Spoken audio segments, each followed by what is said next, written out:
warahmatullahi wabarakatuh. Saudaraku muslimin dan muslimat dimanapun berada, kesempatan yang berbahagia ini, marilah kita belajar bersama-sama tentang hadis Nabi Muhammad SAW berkaitan dengan ibadah haji dan umroh. Pada kesempatan yang berbahagia ini, khususnya kita akan membacakan tentang pesan hadis Nabi Muhammad SAW tentang ibadah umroh.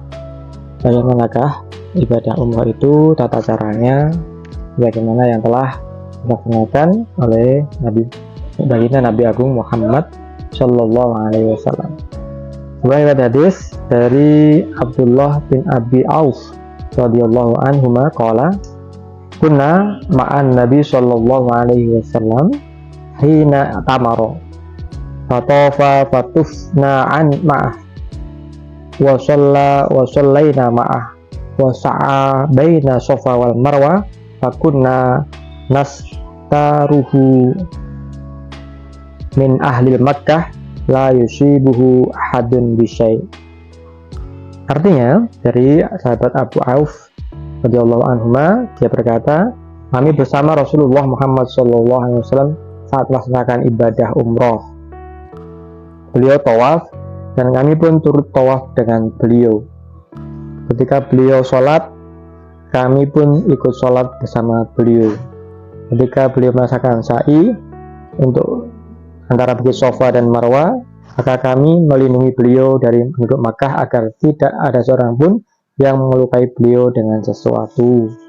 Nah, saudaraku muslimin dan muslimat yang berbahagia dimanapun berada, ini adalah petunjuk ringkas tata cara tawaf, yakni dimulai dari mikot, berpakaian ihram, kemudian niat untuk umroh, niat umroh karena Allah Subhanahu Wa Taala. Setelah itu sampai di kota Makkah, kemudian ke Masjidil Haram, di dalamnya ada Ka'bah Musyarrafah. Setelah itu adalah melaksanakan tawaf. Nah, tawaf 7 putaran, dengan berdoa Rabbana atina fid dunya hasanah ataupun doa-doa yang lainnya sesuai dengan kebutuhan kita masing-masing. Setelah itu sholat, sholat sunnah di belakang makom Ibrahim, terus sholat sunnah tawaf. Setelah itu sa'i dari Safa Marwah. Setelah itu adalah tahallul. Setelah rangkaian ibadah umroh sebagaimana kita petik dari hadis tersebut. Pesan dari hadis ini, satu, tata cara umroh adalah tawaf 7 kali melihat Ka'bah, lalu sholat 2 rakaat di belakang makam Ibrahim, lalu berlari kecil dari Safa dan Marwah 7 putaran, ditutup dengan tahallul, memotong sebagian rambut. Perjuangan Rasulullah dan para sahabat untuk melaksanakan ibadah umroh ini pada waktu itu kerap diganggu oleh kaum kafir Quraisy. Maka kenapa kain ihram itu sisi lengan kanannya dinampakkan dan ada lari-lari kecil di 3 putaran pertama. Sedemikian halnya ketika sa'i, supaya orang-orang Makkah menganggap pada waktu itu punya anggapan bahwasanya orang Madinah itu lemah, penyakitan dan seterusnya. Ini terbantahkan dengan kuatnya berlari-lari kecil ketika tawaf dan juga ketika sa'i. Kita senantiasa bersyukur dengan kemudahan yang Allah berikan untuk kita saat ini.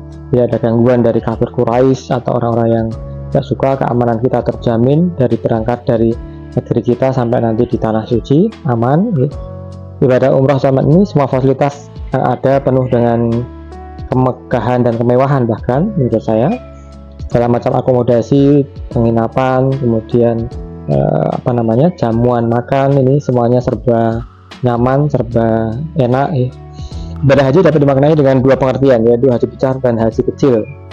Haji akbar pada bulan tertentu dimulainya perjalanan, yaitu bulan Syawal, Dzulqa'dah dan Dzulhijjah. Adapun haji kecil disunahkan oleh Rasulullah SAW, yakni umroh ini bisa sepanjang waktu. Mengapa demikian? Karena umroh dimaksudkan untuk memakmurkan 2 masjid suci, yakni lewat tanah suci umroh dipahami perjalanan yang paling memungkinkan, yakni perjalanan yang paling memungkinkan untuk kita saat sekarang.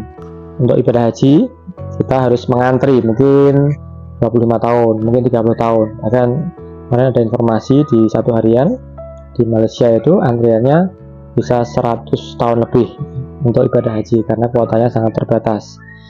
Umroh juga difahami perjalanan yang paling memungkinkan tanpa antri ya, untuk mengunjungi tempat-tempat suci, menyaksikan dan mempraktekkan secara langsung manasik haji Nabi Ibrahim alaihissalam yang merupakan bapak para nabi yang mengajarkan hakikat ketuhanan, yakni zat yang menciptakan bulan, bumi, dan matahari.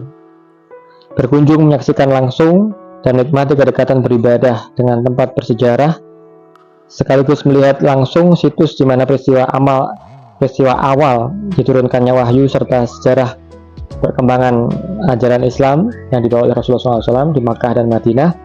Ini menjadi penting bagi kita umat Islam untuk menyambungkan sanad sejarah biar kita sambung, oh ternyata benar di Makkah itu ada Ka'bah, oh ternyata benar di Madinah itu ada makam Rasulullah. Nah, kita tambah yakin, keyakinan kita tambah meningkat, ini semakin baik keimanan kita kepada Allah Subhanahu wa taala.